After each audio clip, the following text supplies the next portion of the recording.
The interview wasn't about the job, but we all pretended it was.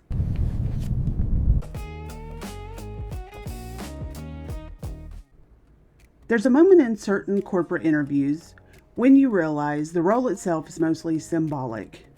It usually happens right after someone asks you to walk them through your resume, a document they required, a document you wrote, a document they presumably skimmed through while scheduling this meeting.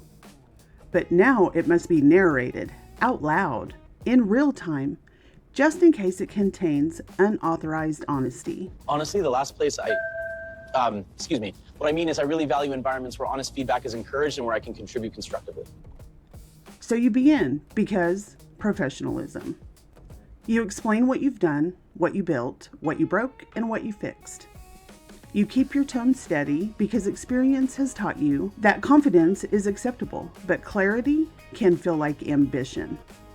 And ambition makes people uncomfortable. You talk, they nod, and they type with the intensity of someone entering testimony. And somewhere in this exchange, it becomes clear this conversation is no longer about whether you can do the job. It's about whether you can do it without causing emotional distress to the system. So they ask you to tell them about a time you demonstrated leadership, and you pause. Not because you lack examples, but because you've demonstrated leadership so consistently that choosing one feels like being asked to pick your favorite natural disaster. So you select a safe story. No raised voices, no consequences, no truths that might require a follow-up question. They gently interrupt you to ask how you leveraged cross-functional synergy.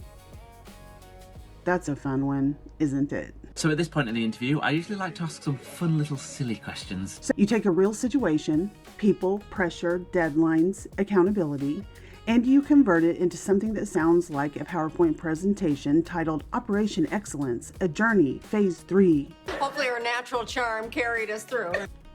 This is a real skill, by the way. It's just never acknowledged or compensated.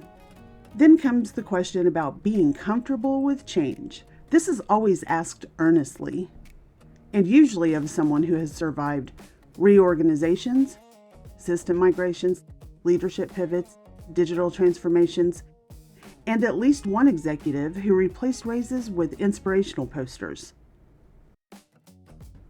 So you smile and you say, yes, of course, I'm good with change. You don't mention the weekend you learned an entirely new platform because someone felt strongly about it. You don't mention that change often arrives without documentation, training, or ownership. And you definitely don't mention that flexibility is not the same thing as pretending chaos is strategy. And then they ask about energy. And this is where it clicks. The interview isn't about competence. It's about containment. They're checking to see if your experience comes with opinions. Or worse, pattern recognition. So you soften. You present a version of yourself that is capable, but not inconvenient. Experienced, but not corrective. Knowledgeable, but unlikely to ask why something broken is being defended so passionately. You carefully package your expertise like fragile glass. The interview wraps up warmly. They say they're moving fast, and you smile because you know what that means. You thank them and you say goodbye. Later, the rejection arrives. It says something about alignment. Alignment is an impressive word. It suggests strategy, discernment even, possibly a whiteboard. In reality, it usually means you made sense. And that turned out to be a risk. The role wasn't looking for someone who could do the job.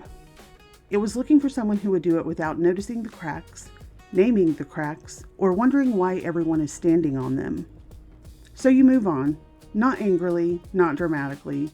You've learned the system isn't rejecting you, it's protecting itself. And you laugh. Not because it's funny, but because if you don't, you might say something honest out loud. And honesty, historically, has not been a growth strategy.